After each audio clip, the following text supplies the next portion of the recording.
내란 전담 재판부 얘기로 좀 넘어가 보겠습니다.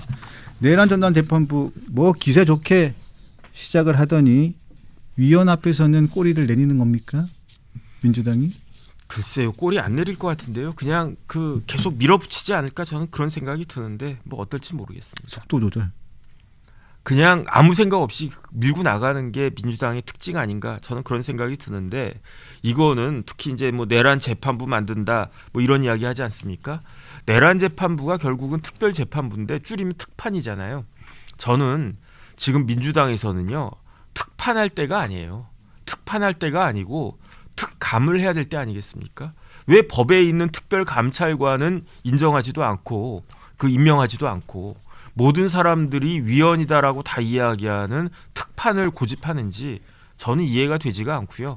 이러다가 진짜로 윤석열 대통령 뭐라고 그럴까 공소 기각이나 막 이런 거 나오지 않을까 저는 그런 생각까지 듭니다. 왜냐하면 나중에 이제 이렇게 특별재판부가 구성됐다고 쳐요. 그리고 난 다음에 헌법재판소에 위헌 관련해 가지고 이게 신청이 올라가지 않겠습니까? 그러면은 헌법재판소에서 위헌이라고 하면요 얼마나 웃긴 일이 벌어지냐면 그동안에 윤석열 대통령과 뭐 김용현 뭐 국방부 장관 이런 사람들에 대해서 행해졌던 모든 재판이 무효가 될 수 있어요. 그러면 이걸 나중에 감당할 수 있을 것인가? 저는 개인적으로 그런 생각도 듭니다. 내란 재판과 관련해서 어저께 국민의힘에서 관련된 토론회를 했는데요. 장영수 고려대학교 법학전문대학원 명예교수가 관련돼 가지고 발언을 한 게 있습니다. 한 내용을 한번 잠깐 들어보시죠. 일단 내란 몰이라고 이제 보통 얘기를 하죠. 내란 프레임이라고도 얘기를 하고요. 근데 이 내란 입법을 하면서 내란은 확인된 바가 없습니다. 우리가 쉽게 얘기하자면 이 내란이 있어야 그걸 상대로 내란 입법을 할 텐데 12.3 비상계엄에 대해서 위헌이다. 이런 얘기들은 우리가 헌법재판소 탄핵심판 결정을 통해 확인했다 하시지만 그 헌법재판소에서도 내란이기 때문에 파면한다는 얘기는 안 했고 못했습니다. 확인되지 않았거든요. 그리고 그렇게 확인되지 않았으면 우리가 흔히 얘기하는 무죄 추정의 원칙 때문에 이거 내란이라고 함부로 말하면 안 되는 겁니다. 민주당에서 뭐라고 그럽니까? 이재명 대통령 대법원까지 가서 유죄 취지의 파기환송 결정 받았는데 그거 확정 판결 아니다. 유죄라는 말 하지 마라. 그런데 왜 내란 혐의에 대해서는 1심 판결조차도 나오지 않았는데 그런 식으로 하고 있습니까? 앞뒤가 안 맞는 얘기들이거든요. 뭐 이거 내란 혐의에 대해서 뭐 아직까지는 뭐 그런 뭐 취재 얘기인데 일단은 전국 법관회의에서도 사실상 진보 성향의 법관들이 모인 전국 법관 대표회의에서도 의외로 공통된 의견을 내놨습니다. 내란 전담 재판부, 그다음에 법원 행정위원회부터 그리고 또 법 왜곡죄 이 부분에 대해서는 삼권 분립을 침해한다고 입장을 냈는데 저는 여기서도 이렇게 의견이 합치가 될 것이라고는 뭐 생각을 못했었는데 저는 판사들이 토사구팽당했다고 생각해요. 지금 이재명 대통령을 대통령으로 만들어준 사람 10명 꼽으라고 하면요. 절반 이상이 법조인들이고요. 그다음에 30% 이상이 판사들이에요. 누가 있습니까? 유창훈 부장판사. 그다음에 권순일 대법관. 그다음에 헌법재판관, 문영배 재판관. 그다음에 최은정 부장판사. 뭐 다 그런 사람들. 심지어 윤석열 대통령도 이재명 대통령 만들어주는데 혁혁한 공을 세운 사람 아니겠습니까?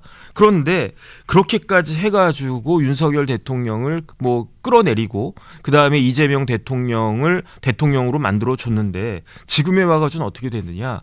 이제는 더 이상 법원 필요 없다. 더 이상 판사 필요 없다. 이런 거 아니겠습니까? 그러니까 전국 법관 회의라고 하는 거는요. 그 판사들 중에서 거기 그 의장이 저랑 연수원 동기예요.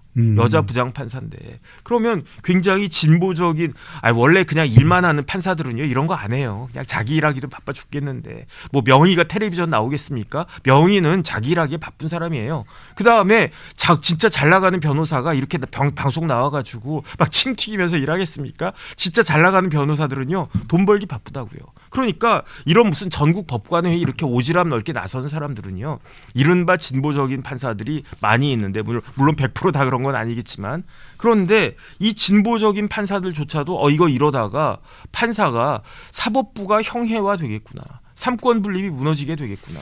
독재가 이루어지게 되겠구나. 이거는 진짜로 옛날 군사 독재 시절보다 더한데 이런 위기 의식을 가지니까 이거는 진짜로 지금 정부가 선을 넘어도 한참 넘는구나. 이런 생각을 하는 거다. 전 그 생각 듭니다. 그 변호사님은 내란 전담 재판부를 그냥 민주당이 결국은 추진할 거라고 보시는 거죠? 네네. 추진하실 거라고 보시는데. 근데 1심은 지나고 2심 때부터 그건 모르죠, 뭐. 왜냐하면 지금 1심에서 지규현 부장이 어떤 식의 판결을 내릴 것인가 그런 부분들도 굉장히 걱정이 될 거고 그다음에 제일 걱정이 되는 거는요. 어떤 걸 걱정할 거냐. 좀 있으면 윤석열 전 대통령 풀려나야 되거든요. 왜 풀려나야 되느냐. 구속 기간이 다 만료가 되면 만료가 다 되죠. 그러면 이제 보석으로 해가지고 풀려나게 되는데 그 꼴을 그 민주당의 개딸들이 봐줄 수 있을 것인가. 그런 부분들 관련해 가지고 전전긍긍하면서 뭐래도 해야 되는 거 아닌가 그 생각하지 않을까 저는 그 생각 듭니다. 뭐 성급한 질문이긴 하지만 지금 주기현 판사 네네. 에게 지금 모든 시선이 지금 가 있잖아요. 네네. 그래서 지금 많은 압박도 들어가고 있고 여러 가지 압박이 많이 들어가 있는데 자, 그 내란죄에 대해서 이게 유죄가 날 것이냐 아니면 직권남용으로 나올 것이냐 이런 것들에 대해서 또 전망들이 굉장히 많아요. 네네. 전문가시잖아요. 어떻게 보십니까? 뭐 저야 뭐 맨날 틀리는 전문가인데 그 법리적 대법원 판례에 따르면 윤석열 대통령의 그 내란죄는 무죄입니다. 저는 그렇게 확신하고 있어요. 왜냐하면 대법원 판례에 따를 때 내란죄가 성립하려면 국헌 문란이 있어야 되는데 국헌 문란이 되려면 시간적인 상당성이 필요하거든요.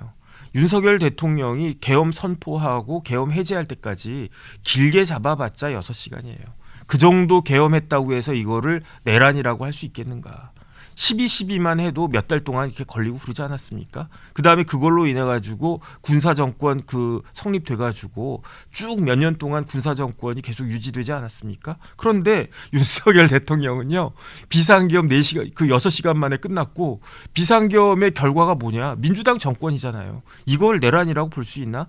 직권남용죄나 뇌물죄는 저 성립할 수 있다라고 충분히 생각을 하는데 내란죄는 되는 게 아니에요. 그다음에 장영수 교수님은 고대 로스쿨에 아주 명예교수고 유명한 헌법학자입니다. 우리나라 헌법학자 5명 꼽으라면 그 안에 들어가실 분인데 장영수 교수님 뭐라고 그러셨습니까? 내란이 유죄냐? 무죄 추정이다. 이런 말씀하셨잖아요. 그러면 민주당 쪽 사람들 뭐라고 이야기하느냐? 탄핵되지 않았느냐? 탄핵됐어요. 그런데 탄핵은 뭐냐면은 행정적으로 쫓아내는 거예요. 쉽게 말하면은 파면하는 겁니다. 파면하는 거하고 형사 책임 져가지고 깜빡이 쳐놓는 거하고 같습니까? 다른 거라고요. 내란죄 때문에 탄핵이 된 게 아니고 탄핵됐기 때문에 내란죄가 성립되는 게 아니고 탄핵은 탄핵인 거고 형사재판은 형사재판인 것이다. 이렇게 구분을 갖다 해야 되는 거고 그렇기 때문에 저는 역사상 진짜 가장 멍청한 계엄이 12.3 비상계엄 아닌가. 그게 무슨 내란인가. 저는 그런 생각을 하는데 그다음 판례에 따라서도 그렇게 되어 있는데 지규현 부장판사가 과연 뭐 그것과 관련해 가지고 용기 있게 판결을 할 것인가. 그러니까 지규현 부장이 용기 있게 판결을 할까 봐 그러니까 내란 특판하자 이런 이야기 아닌가. 저는 개인적으로는 생각합니다. 네. 궁금했습니다. 전문가시니까 여쭤보고 싶어서 한번 전화드렸습니다. 전화드린 게 아니고 여쭤봤습니다. 네네. 전화도 주세요. 전화가 와가지고 지금 전화가 오고 있어가지고 제가. 네.